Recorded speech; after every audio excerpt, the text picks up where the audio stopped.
신앙생활에 영적인 전쟁 개념이 있습니다. 영적 전쟁. 우리는 복음과 하나님을 위하여 영적 전쟁을 치르는 중이고, 대적은 마귀이며 하나님의 권위와 도움으로 이 전쟁에서 승리하지 않으면 온전히 설 수 없고 열매 맺을 수 없다는 것입니다. 예수님의 재림으로 역사가 완성되기까지 하나님은 영적 전쟁을 통해 당신의 자녀들을 부르시고 지키시며 온 세상에 하나님의 뜻이 성취되게 하신다는 것입니다. 안일과 무의미 속에 빠져있는 나태한 신앙생활은 영적 전쟁에서 물러서면 안 되고 나서야 되기 때문에 아주 경종을 울리는 그런 말씀입니다. 이 영적 전쟁을 치르는 개별 현장의 싸움을 우리는 영적 전투라고 합니다. 그러니까 영적 전쟁이 전 세계적으로 역사 속에서 이루어지고 있는데, 우리의 가정과 개인과 여러 삶의 현장에서 이루어지는 영적 전쟁이 영적 전투로 이제 나타나게 되는 것이죠. 내 개인의 생활에서, 우리 가정과 교회에서 영적 전투가 지금도 계속 일어나고 있습니다. 이미 예수님을 통해서 전체 전쟁에서는 승리하였으나, 최후 승리를 약속받았으나 남은 마귀의 잔당을 물리치는 전쟁이 우리에게 주어져 있습니다. 그러므로 우리는 진 전쟁을 수습하는 사람들이 아니고 이미 승리한 전쟁을 맞서 싸우는 것이기 때문에 강하고 담대하게 이 전쟁에서 이길 수 있습니다. 성도들이 삶에서 만나는 영적 전투에서 승리하기 위해서는 영적 훈련을 게을리해서는 안 됩니다. 또 선교의 발걸음도 소홀하게 여겨서는 안 됩니다. 요즘 정말 성도들이 많이 안일해진 것이 사실이에요. 왜 교회 다니는지, 왜 예수 믿는지를 모르는 거예요. 영적 전쟁에서 승리하기 위해서, 하나님의 뜻이 우리 가운데서 이루어지기 위해서 우리가 예수 믿는 것입니다. 20년 전만 해도 여름철에는 꼭 남녀 선교회가 연합 집회나 기도원 집회에 다녀오곤 했었고, 또 8, 90년대에는 선교 열기가 뜨거워서 여름이면 꼭 그 교회에 속한 CCC를 비롯한 선교단체에서 단기 선교를 다녀왔습니다. 교회적으로도 선교하는 일, 기도하는 일에 열심을 내고 의무적으로 그것을 요구하였는데, 요즘은 많이 소홀해지지 않았나 생각합니다.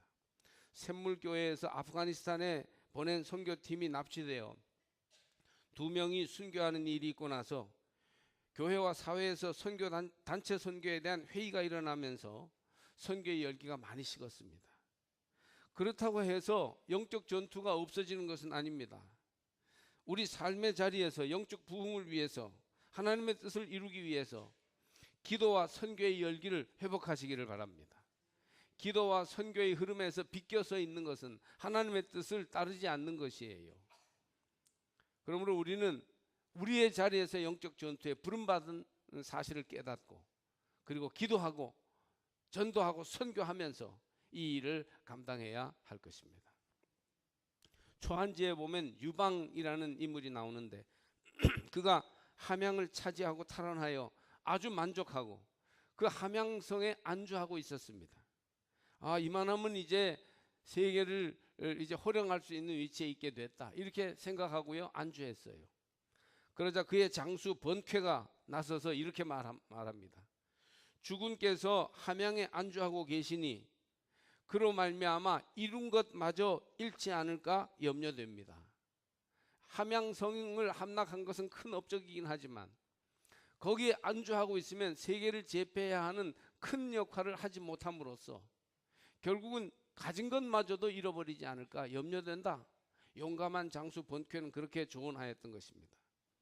이것은 교회의 지금 선교 상황과 유사하지 않은가 생각합니다. 한국 교회는 90년대 또 2000년대 들어오면서 안주하고 있었는데, 그러다 보니까 요즘 많은 위기가 교회 안에 불어오고 있습니다. 우리는 분발하여 영적 싸움에 나서야 합니다. 절대 물러서서는 안 됩니다. 기도를 통한 영적 부흥과 선교를 통한 하나님 나라 확장에 관심을 가지시기를 바랍니다. 교회들은 일어서야 하며 성도들은 분발해야 할 때가 바로 지금인 줄로 믿습니다.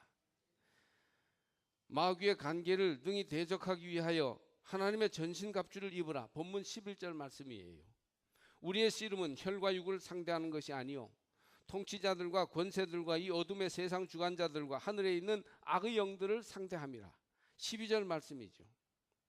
우리의 싸움은 영적 전투입니다. 세상 사람들은 혈과 육의 전투로만 생각하기 때문에 세상의 육적인 힘과 세력을 모아 이기려고 하고 돈으로 해보려고 합니다. 교회 안에서도 심지어 이런 관점으로만 자꾸 바라보려고 그러기 때문에 교회가 시험에 빠질 때도 있습니다. 그러나 우리 크리스찬은 여기에 하나 더 생각할 것이 있는데, 그것은 눈에 보이지는 않지만 본질적인 싸움인 영적 전쟁이 있다는 것입니다. 성경은 영적 전쟁을 보여줍니다. 선지자들과 사도들이 영적 전쟁을 승리로 이끌기 위해 말씀을 가지고 성령의 도움을 얻어 죽기까지 싸웠습니다.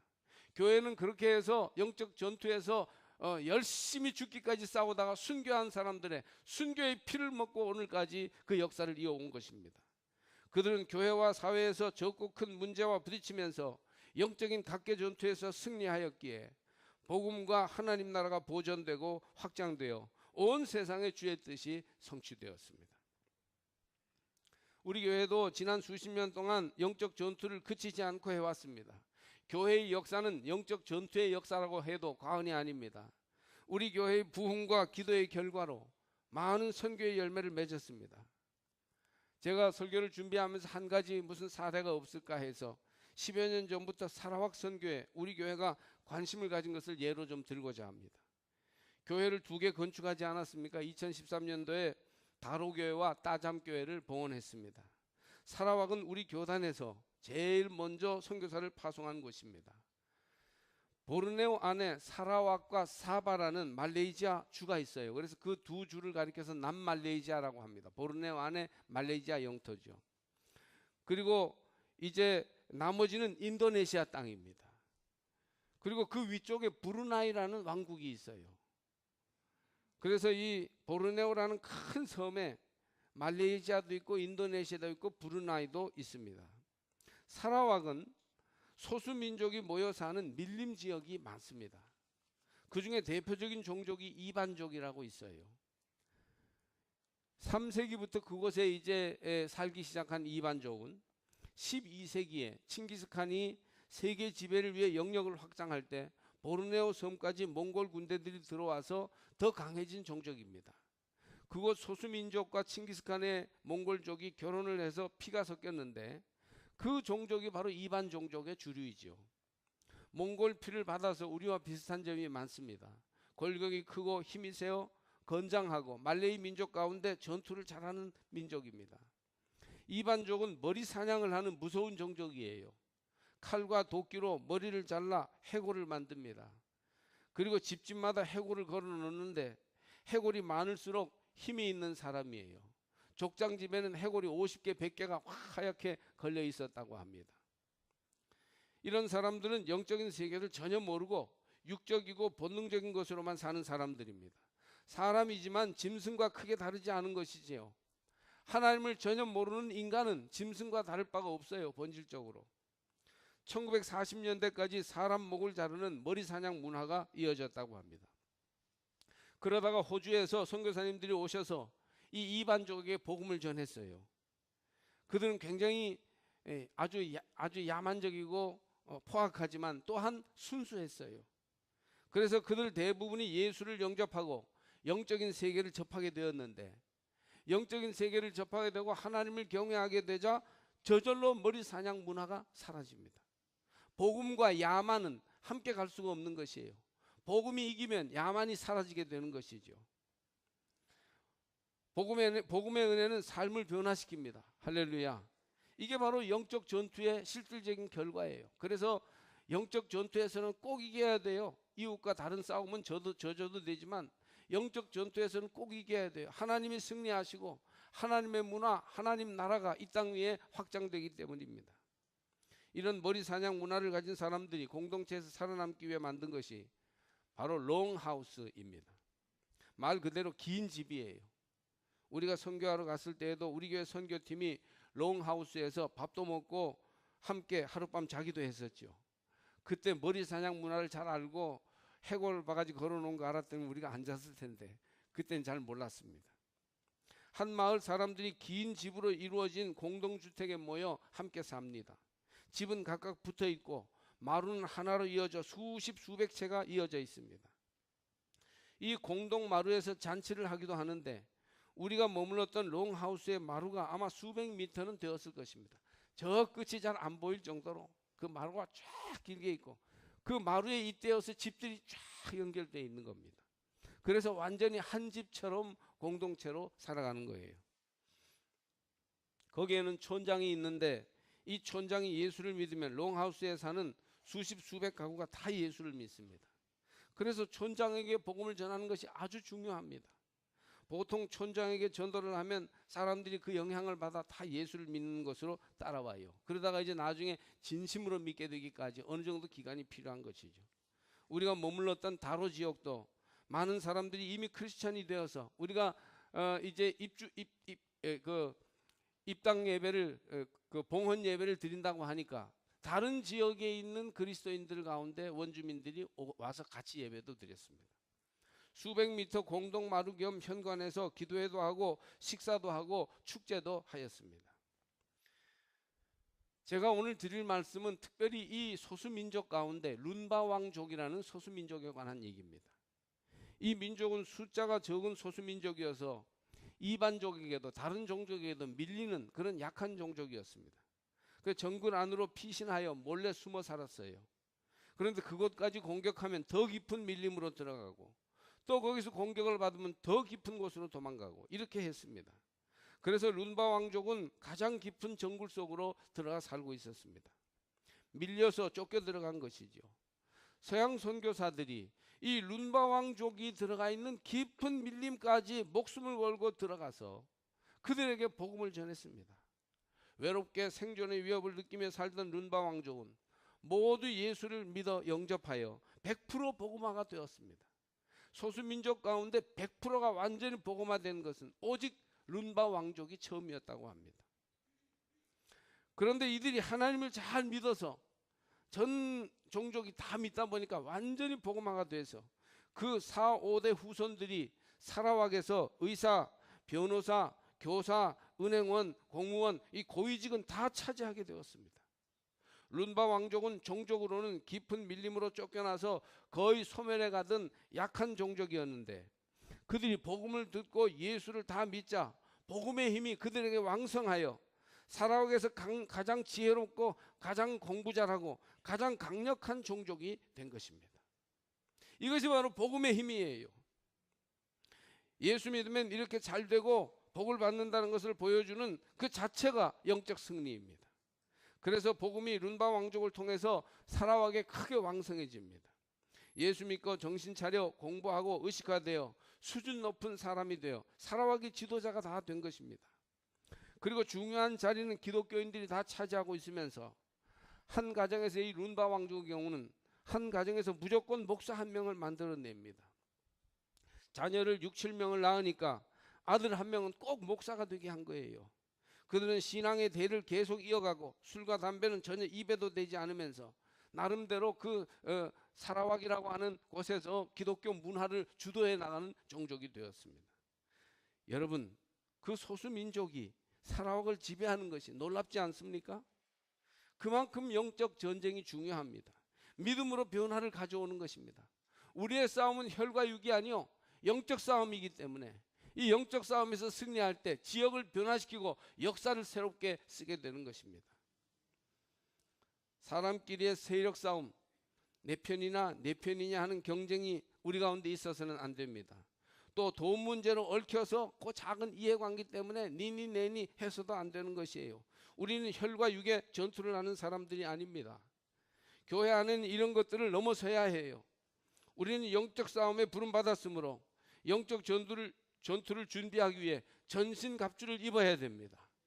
하나님의 역사가 나타나게 하기 위해서 우리의 모든 지혜와 노력과 물질과 시간들을 젊음과 재주들을 기꺼이 내어놓아야 하는 것입니다. 그러므로 하나님의 전신갑주를 취하라.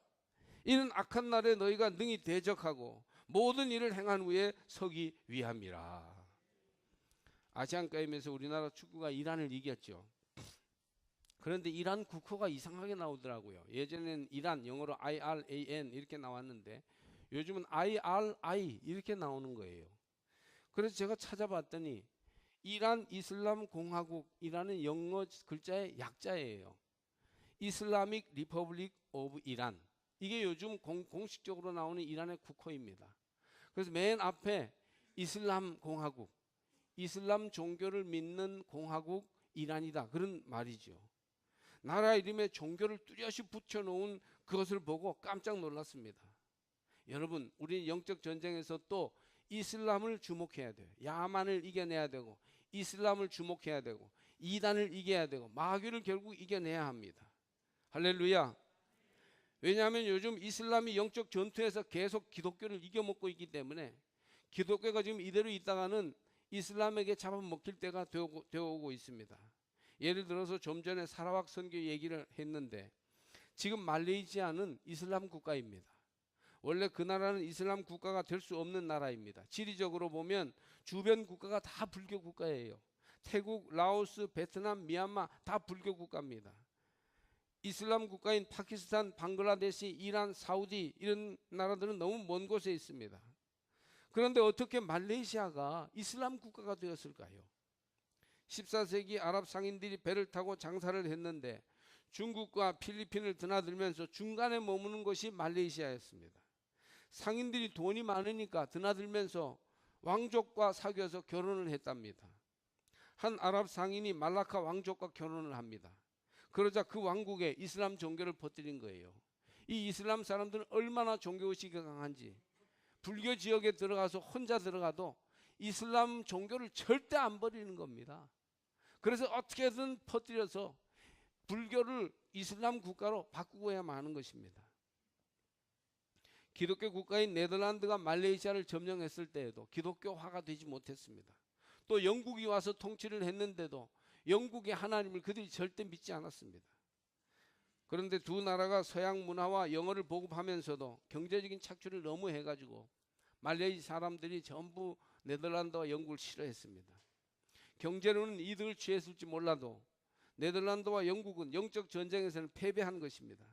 이젠 자기 나라 믿음도 못 지키는 마당이니까 말해 뭐 하겠습니까? 말레이족이 영국을 향해 독립운동할 때 도와준 사람이 누구였을까요? 바로 무슬림들이었습니다. 그래서 말레이시아는 이슬람과 가까이 하게 되고 동남아시아에서 유일한 이슬람 국가가 되었어요. 인도네시아와 함께. 그들이 기독교 국가의 언어인 영어를 쓰고 있는데도 종교는 이슬람이 되어버린 것입니다. 안타까운 일이죠. 그런데 문제는 말레이시아에 있는 무슬림들이 한국에 와서 이슬람을 선교하려 하는 것입니다. 그들의 선교 정책은 결혼 정책이에요.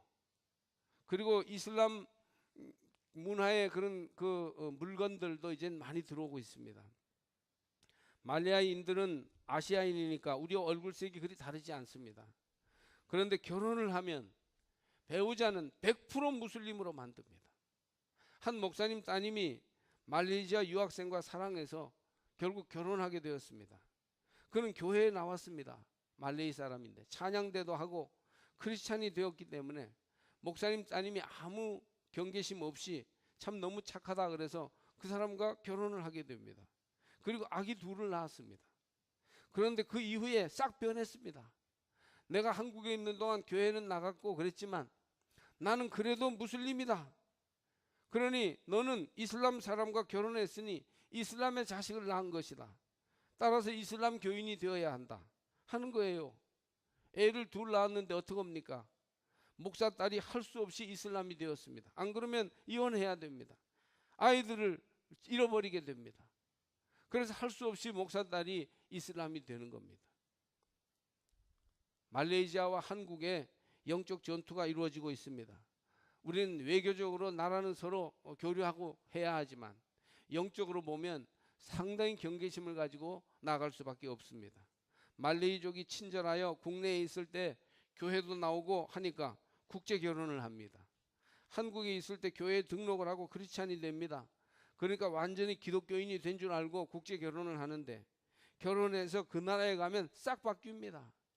껍데기만 바뀐 것이지 속은 계속 무슬림인 거예요. 그들은 2020년까지 바로 2년 뒤죠. 한국에 이슬람 선교사 10만 명 보내는 것을 목표로 세웠다고 합니다. 지금 말레이나 동남아 사람들이 막 밀려 들어올 때 상당한 숫자가 이슬람 선교사일 가능성이 있습니다. 정신 차리고 영적 전투에 임하지 않으면 영국처럼 됩니다. 영국은 몇 년 전 통계로 국교회인 기독교 성공회에 주일 예배 드리는 인원보다 이슬람 회당에서 예배드리는 인원이 더 많다는 이런 통계가 나왔어요. 그러니까 영국은 오랜 기독교 국가인데, 기독교를 퍼뜨린 나라인데, 선교사를 많이 보낸 나라인데, 지금은요 영국을 기독교 국가라고 말하기 어려워요. 주일 예배를 드려야 기독교 국가지. 예배를 드리지 않는데. 우리의 싸움은 결국은 영적인 싸움이요, 영적인 싸움은 마귀와의 싸움입니다. 혈과 육으로는 결코 이길 수 없는 싸움이에요. 마귀, 공중 권세 잡은 자와의 영적 전투라는 것입니다. 현대 기독교인들은 마귀 얘기를 하면 반발을 하고 싫어하는 사람들이 있습니다. 사탄, 마귀, 귀신이 어디 있느냐고 말하는 사람들이 많습니다. 목사님들 가운데도 사탄, 마귀 얘기를 전혀 하지 않고 윤리, 도덕, 예절만 설교하는 사람들도 있습니다. 사탄을 봤느냐? 마귀는 없다. 이렇게 얘기하는 교인들도 많습니다. 우리가 마귀를 증명해 보일 수는 없지만 성경이 분명히 말하고 있지 않습니까? 우리는 성경을 믿는 사람들 아닙니까? 그것이 진리인 것을 알고 있어요. 눈에 보이지 않지만 마귀 현상, 마귀 역사는 우리가 느끼고 있지 않습니까? 마귀를 봐야 마귀가 있는 것입니까? 마귀 역사가 일어나는 걸 보면 마귀를 알게 되는 것이죠. 지금도 마귀는 있습니다. 기독교 지성은 마귀를 부정해야 하는 것입니까? 그렇지 않죠. 하나님이 계신 것처럼 하나님을 대적하는 지상 권세를 잡고 흔드는 마귀의 역사가 분명히 있기 때문에 우리는 마귀를 알고 마귀에 대적하는 성도가 되어야 합니다. 마귀를 대적하지 않고 성령을 대적하니 어떻게 그리스도인이라고 말할 수 있겠어요? 성령께 순종하고 마귀를 대적하시기를 바랍니다.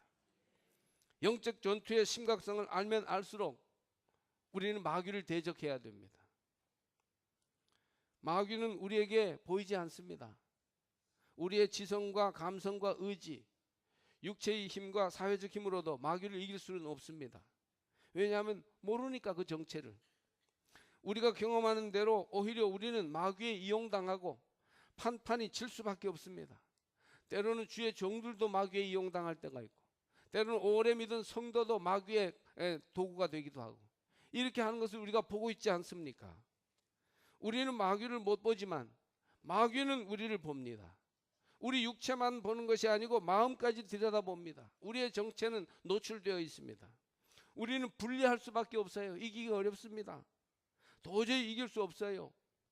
영적 전투는 마귀와의 싸움인데 우리는 못 보고 마귀는 다 보고 있으니 이 싸움에서 우리는 질 수밖에 없다. 이걸 뼈저리게 느끼고 겸손하게 정신을 차리고 하나님께 의지해야 합니다. 이 영적 전투에서 이기는 길은 하나님을 의지하는 것밖에 없어요. 하나님께서 싸워주시게 하는 수밖에 없어요. 우리의 대장은 예수 그리스도십니다. 예수님 이 전쟁을 싸워주세요. 예수님만 따라가겠습니다. 이렇게 할 때 우리는 영적 전투에서 이길 수 있습니다. 성령님께 이 싸움을 대신해달라고 강력히 요청해야 합니다.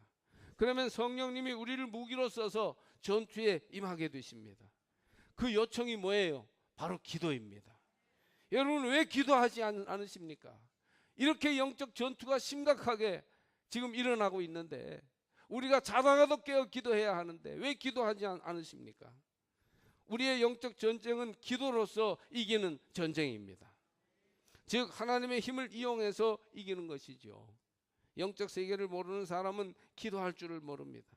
그러니 크리스찬이라 하면서도 기도하지 않습니다. 기도하지 않으면요 하나님과 우리 사이가 잡초가 나고 그냥 가시덤불이 쌓여서, 그래서 기도를 안 하다 어쩌다 다급해서 기도하려고 하면 기도의 길을 찾지 못하고 기도하다가 방황하고 잡념에 시달리고 졸게 됩니다. 그렇기 때문에 항상 깨어 기도하여 하나님과 우리 사이의 기도의 길이 놓이도록, 기도의 고속도로가 열리도록 그렇게 하셔야 됩니다. 우리에게는 기도가 절대적으로 필요합니다. 자기 힘으로만, 자기 재주로만 무언가를 하려고 하면 어떻게 영적 전투에서 이기겠습니까? 우린 절대 이길 수 없어요. 그러니까 그 모양으로 신앙생활을 하는 겁니다. 오직 기도 외에는 이런 유가 나갈 수 없으며, 기도 외에는 른바왕 족에게 역사하신 하나님의 역사가, 이반 족에게 역사하신 하나님의 역사가 일어날 수 없는 것이에요.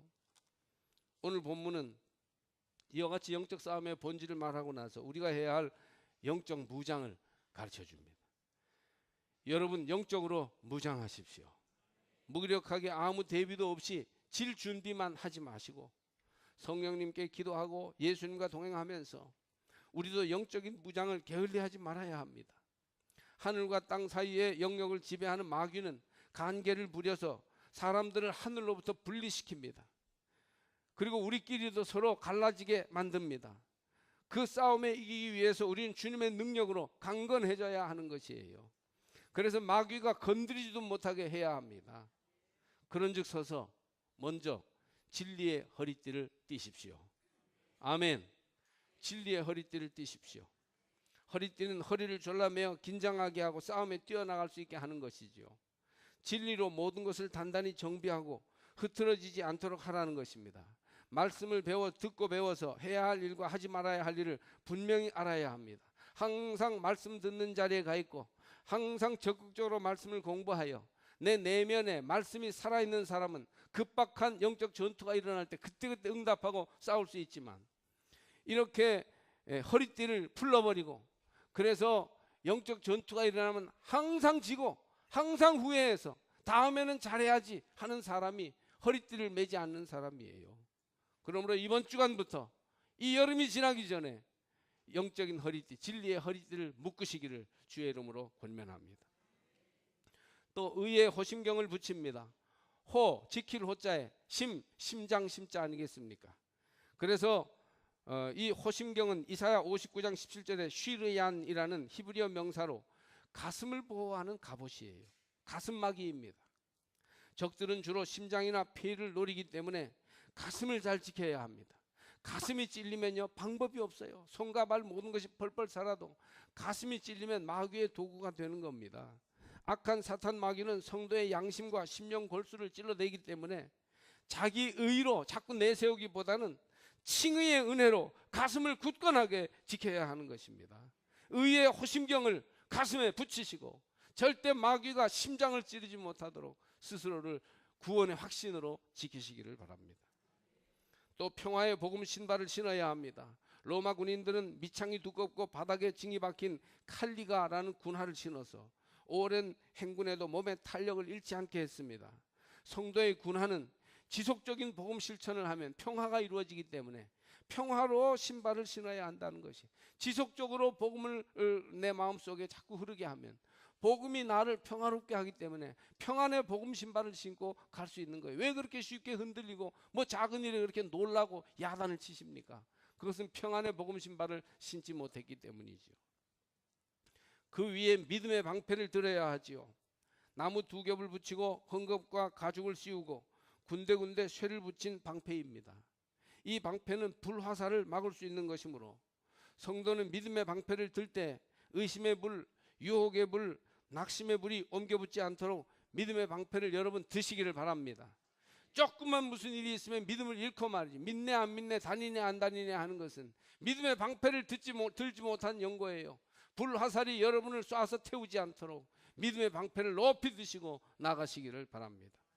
또한 성도는 구원의 투구를 써주어야 해요. 투구, 머리 보호 장비지요. 머리 숙인 것은 실패와 죽음을 말하고 머리를 들면 위풍당당한 기계와 승리를 말합니다. 우리 믿는 사람들은 구원받은 자로 마귀 앞에 당당히 서서 이길 수 있음을 선포해야 해요. 고개를 숙이고 고개가 떨어져 있으면 이미 진 것이나 다름이 없습니다. 구원받은 자로 당당히 서서 마귀를 물리치시기를 바랍니다. 그 위에 성령의 검을 드십시오. 하나님의 말씀입니다. 이것은 성도의 공격 무기입니다. 마카이라, 검, 마카이라는 로마 군인이 사용하는 길이 60cm, 폭 5cm의 예리한 칼을 가리킵니다. 하나님의 말씀인 검은 성령을 통해 주어지며 성령을 통해 하나님의 말씀이 검처럼 강력하고 예리하게 역사해요. 여러분의 심령 속에는 말씀이 예리하게 살아있습니까? 말씀이 내 생활을 어떤 부분은 가로막기도 하고 어떤 부분은 나를 부추겨 행하게도 하는 말씀의 실천력이 여러분의 삶 속에 살아있습니까?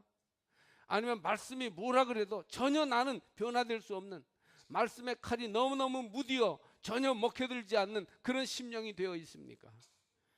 여러분의 말씀의 검을 예리하게 갈아서 사탄 마귀를 베어 물리칠 수 있는 성도들이 되시기를 바랍니다. 검은 성령을 통해서 우리 가운데서 예리하게 역사하는 것을 기억하십시오. 그러니 마귀는 강하지만 영적 전투에 나설 때 성도는 조금도 두려워할 필요가 없습니다. 우리에게는 마귀를 넉넉히 이기는 성령님이 함께 하고 계시며, 우리는 또한 하나님이 우리에게 명하신 영적인 무장을 충분히 하고 있기 때문에 얼마든지 넉넉히 마귀를 이길 수 있습니다. 여러분, 이길 준비가 되셨습니까? 그렇다면 전투에서 물러서지 말고, 회피하지 말고, 비겁하게 뒤돌아서지 말고 담대히 예수 이름으로 나가서 승리하시기 바랍니다. 이 세상이라는 전장에서 하나님의 위대한 승리를 나타낼 준비는 되었습니다. 기적과 능력이 나타날 것입니다. 승리와 영광이 드러날 것입니다. 하나님 나라가 확장될 것입니다. 거룩하고 진정한 변화가 우리 속에 나타나게 될 것입니다. 하나님은 여러분을 통하여 승리를 이루고자 하고 계십니다. 떨쳐 일어나 전쟁터로 나가시기를 바랍니다. 이번 주간에도 여러분의 생활 속에서 마귀를 대적하기 위해서 영적 전투에 떨쳐 일어나시기를 바랍니다. 마귀는 우리를 무너뜨리려 한 길로 왔다가 7길로 물러가게 될 것입니다. 결론은 기도와 영적 무장, 그리고 선교입니다. 전도보다 더 폭이 넓은 복음을 전하기 위해서, 하나님을 드러내기 위해서 하는 모든 행위가 떨칠 선자에 가르칠 교자니까, 말씀을 떨치는 것이니까 선교하셔야 합니다. 여러분의 모든 취미생활, 여러분의 모든 일상생활, 여러분의 모든 가정에서의 생활, 자녀들의 양육이 다 선교를 위해서 쓰임받아야 할 줄로 믿습니다. 탁구도 선교를 위해서, 등산도 선교를 위해서, 영화 보는 것도 선교를 위해서, 여러분 이렇게 여러분의 삶 전체가 선교를 위해서 드려질 수 있기를 바랍니다. 땅끝까지 복음 전해야 합니다. 그리스도만이 온 세상의 구주라고 힘있게 증거하십시오. 깨어 기도하시기를 바랍니다. 우리가 이렇게 영적 무장을 하고 기도하고 선교할 때 여러분 모두가 영적 전투의 승리자, 하나님 영광을 위해 싸우는 위대한 하나님 나라의 영웅들이 다 될 수 있을 줄로 믿습니다.